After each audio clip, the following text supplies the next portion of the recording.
Hey guys, today I'm going to be showing you how to make this very simple lathe just powered by a power drill. This was a very cheap lathe to make. All that it required was a couple of bits of wood, some tools and a small bit of aluminium here for the rest. Despite only being powered by a power drill, it's actually surprisingly powerful and you can turn some pretty large pieces of wood, but you obviously wouldn't want to go very large on something like this. First off, just before we start the video, I just want to say thank you very much for 100,000 subscribers. It's really good and it's really great to see how many people are interested in these videos, and hopefully I can make it 200,000. I might do something like a 100,000 subscriber giveaway contest or something like that, where I can give away a slingshot or a tool or something, and if you have any ideas, please post a comment in the section down below. So let's see how to make the lathe.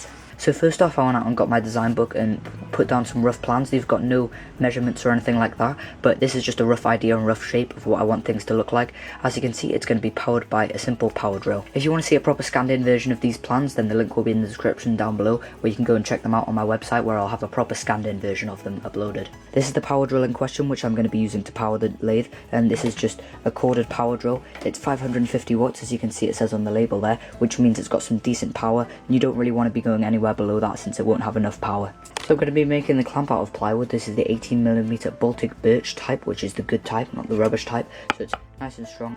I'm going to go with this method of the clamping, where it's got two different bits on each side that it clamps down on both of them, instead of just this one where it folds up, because on this one your hole needs to be almost exactly the same size, whereas on this one you've got a little bit of room for error.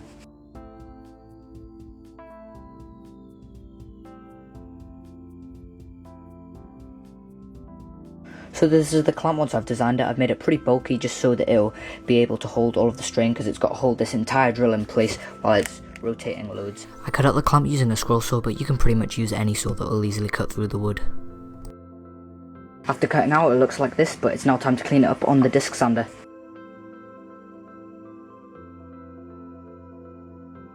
So I can sand up the inside corners here. I've got a drum sander in my drill press, and I've made sure that it's in my drill press because I've got to keep everything nice and at 90 degrees so that when I clamp in the drill it's not going to be at an angle. I can just sand it like this with the aid of this piece of wood as a rest.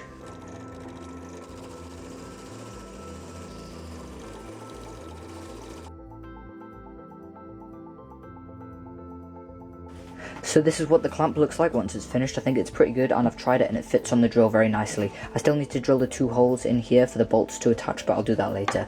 Now what I need to do is I need to try and mount it onto this bottom board, and this bottom board is just a thin piece of plywood, and I'm actually going to laminate two different pieces together, so it'll be 18mm thick, and this is going to be just the base of the lathe.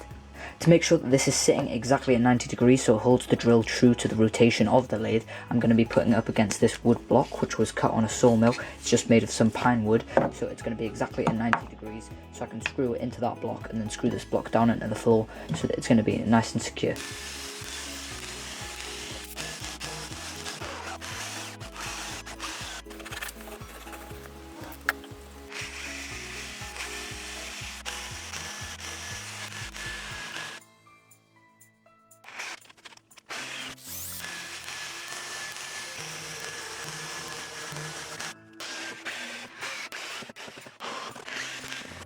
Once all the screws have been driven in, this is in absolutely solidly, and this piece have no chance of moving without the bottom piece moving as well. So now it's time to make this tailstock section, which is going to run backwards and forwards, and it's what's going to help hold the back of the workpiece in place. And I'm going to be making it out of this piece of pine strip wood, which is 2.5 by 2 centimeters wide. Using my router table with just a 1/2 inch straight bit in it, I'm just going to hold it like this, and I'm going to cut a groove slightly in, going almost all of the way up like this, which means that the tailstock is going to have something to grip against, so it can't just lift up like that.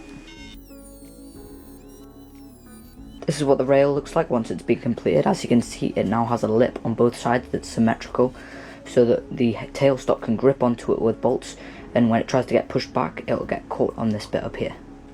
Now, following the centre line, I can just put in some 3mm holes in various different places where screws can fit in, and then I'll countersink them deep enough so the screw heads are flush with the material or lower. The wooden rail can then be screwed down onto the plywood base. This is what the rail looks like once it's attached and it's on pretty solidly. I'm now going to take this big block of pine wood that I have left over from making the headstock, and I'm going to route a groove into it just using the router again, so that it can fit on over the tailstock and it will be able to slide.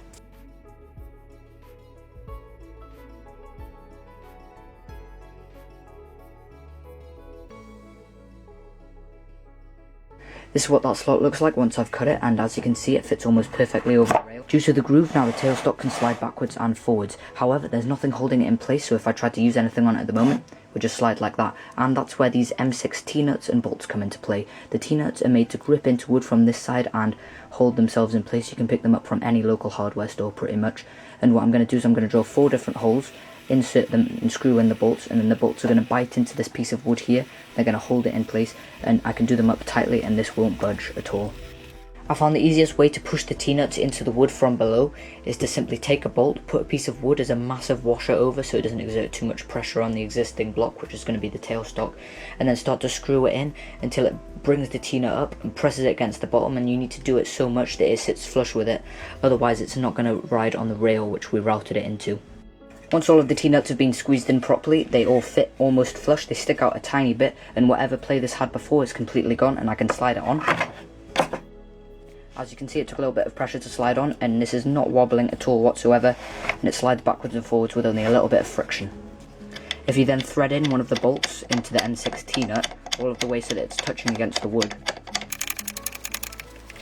it almost completely stops the entire thing from moving. It can only move a little bit, and once I do all 4 of them and then tighten them up with a spanner, it'll have no chance of moving whatsoever. Whilst I still had the router table out, I also routed a similar groove to the one in here, just onto this piece of wood here, and this is what's going to form the bit which is going to hold the end of the tailstock, which is going to be the support. I'm now just attaching this piece on, just using the normal method, using wood glue and wood screws.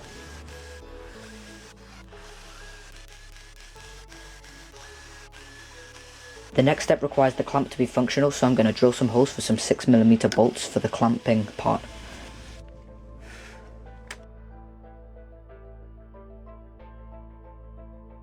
This is the drill when the clamp is in, and as you can see it's pretty solid. I can move it a little bit, but that's just general flex in the base as well. Now with the drill clamped in the headstock, I can turn it on, and it's going to be running completely true to the rotation of what the drill is going to be when I use it as a lathe, and then I can push the tailstock forwards until it drills a 6mm hole all the way through, which I can then put a 6mm threaded rod through. A T-nut can then be hammered into the front of the tailstock.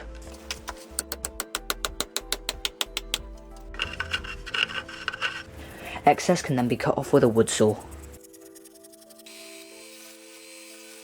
Excess of the threaded rod can then be cut off, so the threaded rod is only about 15 centimeters long. I'm then going to chuck the rod into my drill and use a disc sander to turn the front of it into a point.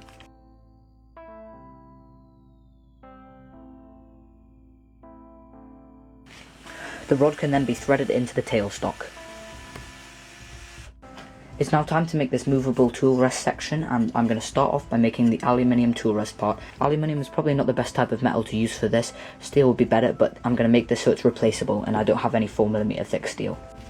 The aluminium guard is then drawn on with a scriber, just a rough design. It's pretty simple, you can just copy it off the screen, and then the rest of it is cut out using a hacksaw and files.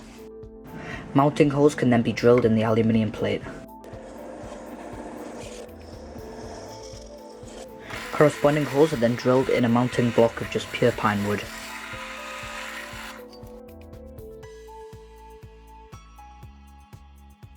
The mounting block is then attached onto another block, just using wood screws and wood glue to give it more stability and also more height. Using a jigsaw, I cut out some plywood to become the base plate for the tool rest. The plywood piece can then be attached onto this piece, just using the usual method.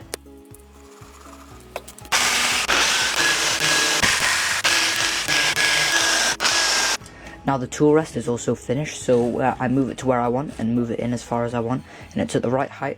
Then once it's in the right place, I can just clamp it down like this. Now as a test for the lathe, I'm just going to try and turn a little handle for the end of this threaded rod here. So I'm just going to turn it on the lathe till it's nice and round so I can spin this handle easily.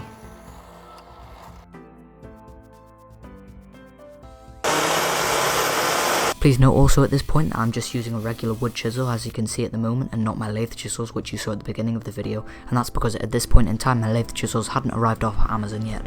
Once it's been turned up nice and round and I put some grooves in it just to make it look a little bit nicer, I can then put in some epoxy and thread it onto the threaded rod at the back, and once that sets it will be on solid. And now the lathe is pretty much finished. All that you've got to do is turn some pieces of wood in it and see how it works. Now for actually turning the wood, I've experimented, and there's a couple of different ways in which you can hold it and give power from the drill to the wood to make it spin. First of all, you could invest in a lathe chuck and sort of put it here, and you're probably going to have some bearings in the way because you don't want that all running off just the bearing of the drill, because you're going to wreck it if you do. But another method is to utilize this chuck, the actual chuck of the drill, to grab a smaller thing, which is then going to expand into the actual thing that you're going to be working on. So say I want to turn something out of this small piece of broomstick handle. This is much too large to fit inside the chuck of the drill, so what I'm going to do is drill a hole, insert this oak wooden dowel into it, and then that will go inside the chuck of the drill. Once the glue sets and it's in there solidly, you can then chuck it into the drill. You can then push up the tailstock so that it's flush with the other wood. Then you can tighten up the threaded rod that acts as the tailstock support. Once it's almost tight, it's a good time to tighten up the set screws that are attaching to the T-nuts to hold the tailstock in place. Then you can fully tighten up the support and also tighten up the supporting nut, which is going to make sure it doesn't come undone.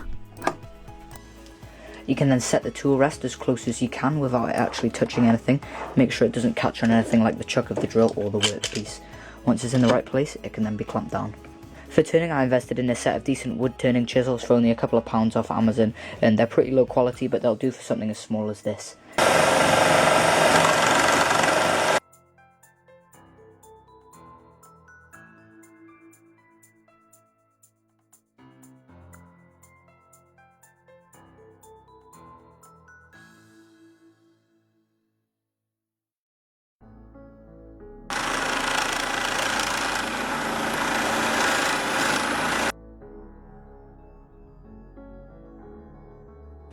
Turned out into a sort of like vague little ball shape. The second option which you can use is this faceplate, which I've made out of just a small 2p coin.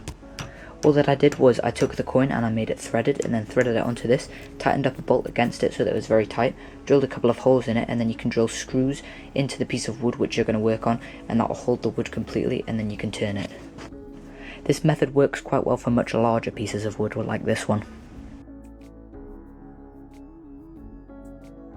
They're the two best ways that I've figured out so far that you can use without using a chuck. And to buy a chuck, it would be about £50 off eBay at the cheapest.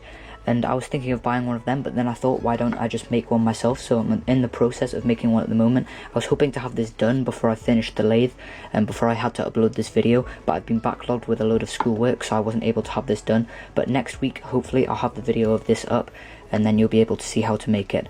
I'm also planning on having it run on bearings so that all of the axial force isn't going straight through the bearing on the drill, but it's actually going through these skateboard bearings, which will easily handle it. If you want to turn some small pens for some pen kits, I made a simple makeshift pen mandrel, which is basically just an M6 threaded rod where you've got a little recess in the end that the tailstock guidance can then go into. Once prepared, you can slide the pen blanks onto the makeshift pen mandrel and then do up some of the nuts. Turning small pens is pretty much where this lathe excels. It's really good for small pieces of work like this, and the makeshift mandrel holds them in place really well.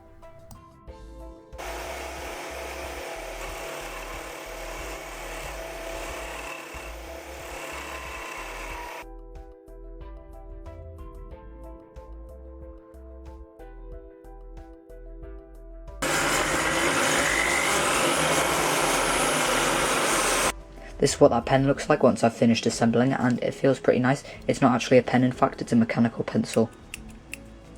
So thanks for watching, guys. That's pretty much all for this video on making this lathe, and make sure you check in next week so you can see the updated version of it, which will be using bearings and the homemade chuck. Once I've finished making this chuck, the link will be in the description down below to that video. Also, further on down the line, I plan on making a higher end lathe running on proper metal rods instead of just those pieces of wood, which is quite flexy, and for that I'm going to buy a proper chuck, and I've also bought a 2 horsepower motor for £55 off eBay. It's 1.5 kilowatts and it should work very nicely for a lathe.